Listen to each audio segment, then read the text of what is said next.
Hi అండి, good evening. అందరూ ఎలా ఉన్నారు? బాగున్నారా? సో ఏం చేస్తున్నారు? సో ఈరోజు అయితే ఫ్రైడే కాబట్టి నేను ఇంటికి వచ్చి జస్ట్ కాసేపు అన్నం తిని రిలాక్స్ అయ్యాను. సో 1 అవర్ కూర్చున్న తర్వాత ఇంక ఇప్పుడైతే ఇల్లు తుడిచేసి ఇంకా దేవుడి గుడి దగ్గర కొంచెం క్లీన్ చేసి పెట్టాను. ఎందుకంటే నేను రావడం లేట్ అవుతుంది కాబట్టి డ్యూటీకి వెళ్ళి. సో ఇప్పుడైతే 5 అవుతుంది. ఇంకా హర్ష వచ్చేది 6 కల్లా వస్తాడు. పూలు అన్నీ తీసుకొచ్చి రెడీగా పెట్టాను. ఇంకా పూజ అయితే హర్షని చేయమని చెప్దామనేసి సో ఇల్లు అంతా శుభ్రం చేసేసాను. ఇల్లంతా క్లీన్ చేశాను కాబట్టి ఇంకా నేను ఇల్లు క్లీన్ చేయకపోతే వాడు పూజ చేయడు. అందుకోసం ఇప్పుడు ఇల్లు క్లీన్ చేసేసాను. ఇంకా నేను డ్యూటీకి వెళ్ళిపోతున్నా.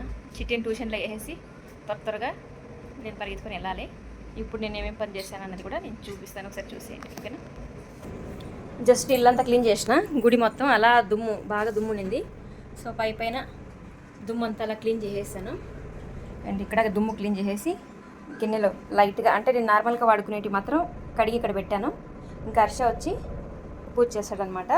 పిల్లల దగ్గర చేపిద్దాం, నాకు కూడా టైం ఉండదు. అండ్ ఇల్లంతా మంచిగా ఉప్పు, పసుపు అండ్ లైజాల్ అంతా వేసి క్లీన్ చేసేస్తాను అనమాట. మా ఇంట్లో సామాన్లు ఎక్కువ, ఇల్లు చిన్నది, అదైతే చెప్తారు కదా అట్లా అనమాట. అది కూడా చెప్పడానికి రావట్లేదు. ఇల్లు చాలా చిన్నది, సామాన్లు చాలా ఎక్కువ ఉంటాయి. ఇంకా మా చిట్టి అయితే రెడీ అయిపోతున్నాడు ట్యూషన్కి. ఇంక ఇల్లంతా క్లీన్ చేసిన తర్వాత ఇంకా బయట అయితే చూడండి, బయట అంతా కడిగేసి ముగ్గేసిన.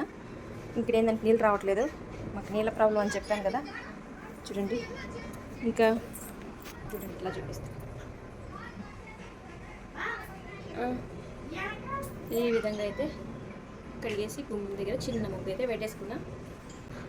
ఇది నా ఫ్రైడే ముగ్గు అనమాట ఈరోజుది. ఇంకా తులసమ్మని చూపిస్తాను. ఈరోజు మా తులసమ్మకి మంచిగా పూజ చేయాలని డిసైడ్ అయ్యాను. చూడండి, ఇదంతా కడిగేసిన. ఇది మా చిన్న ఏరియా అనమాట. తులసమ్మ దగ్గర చిన్న చిన్న తులసి మొక్కలు వచ్చినాయి, చూసారు కదా. ఇంతకుముందు పాత చెట్టు ఉంది, ఆ చెట్టుది మొత్తం ఇలా అవంతా ఇత్తనాలకు కోసి ఇక్కడ వేసేసాను. సో అందుకే ఇలా మొలకలన్నీ వచ్చినాయి. ఇవి ఎన్ని పెద్ద అవుతాయో ఎన్ని పోతాయో తెలీదు. ఫైనల్గా అయితే ఇది మా గుమ్మం, మా తులసమ్మ. డ్యూటీకి టైం అయిపోయింది, వెళ్ళిపోతున్నాం. మా చిట్టికి ట్యూషన్ టైం అయిపోయింది. ఓకేనా, పదమా.